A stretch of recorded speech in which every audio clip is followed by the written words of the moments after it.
Hey, and welcome back to Temple Training. Today we are talking about action and why sometimes we get stuck with the wishing and not the working.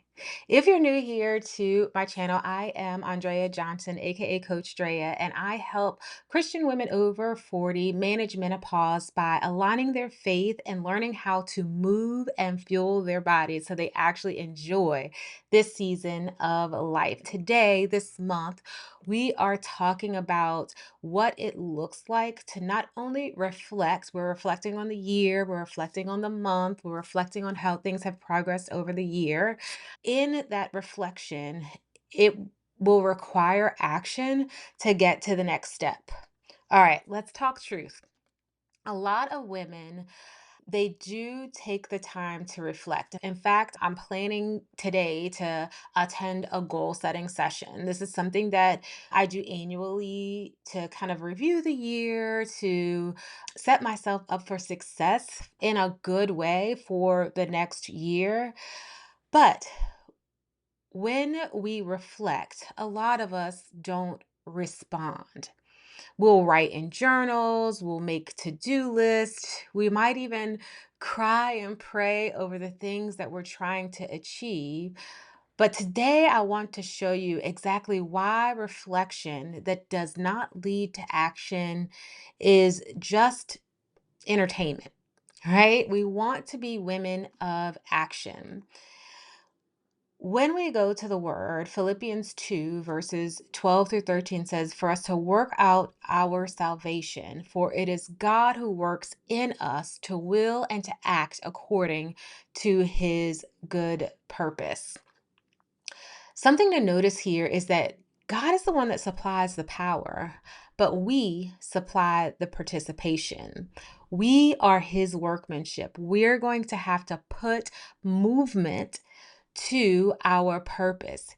He doesn't strengthen passive people, those that are not taking action. We're seated waiting for that good thing to drop into our lap. No, he does not strengthen passive people, but he partners with those who are walking in obedience.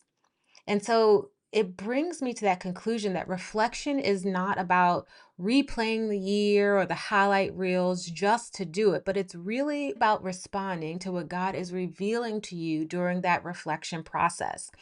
So we could say things like maybe what went wrong this year, but instead of just asking the question about what went wrong, why don't we reshape that question to ask God, what shaped me during this challenge? What were you trying to reveal to me or teach me during this challenge? If this year has been one that has been filled with ups and downs and times that you did not think you were going to make it, but you're sitting here today watching this, this is a good opportunity for you to ask God about the lessons and the new direction, because reflection should produce action, a new direction.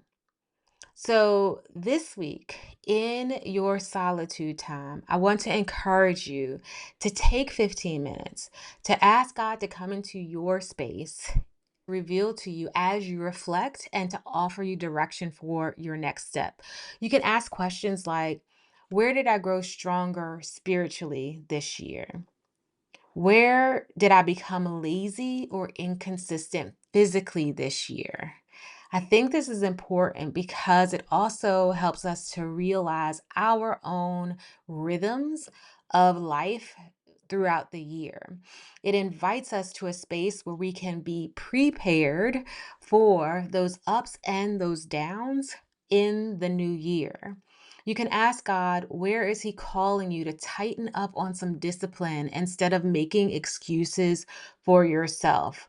At the end of the day, this temple is the temple of the Holy Spirit, and we are charged with taking care of it. We could sit in our excuses, or we could ask God where we need to make better choices. Because clarity without courage to change does not happen. But obedience is built in the action. Sometimes we have to take a step outside of our emotions and walk in obedience. So, if you're ready to stop circling and to really start to build that strong foundation, this is exactly what I do. I help women build strength physically and spiritually through personalized coaching. And right now, I have opened up 3 spots that I want to fill before the end of the year. So, check out the link below and book your clarity and connection call as soon as possible. Make it a great day.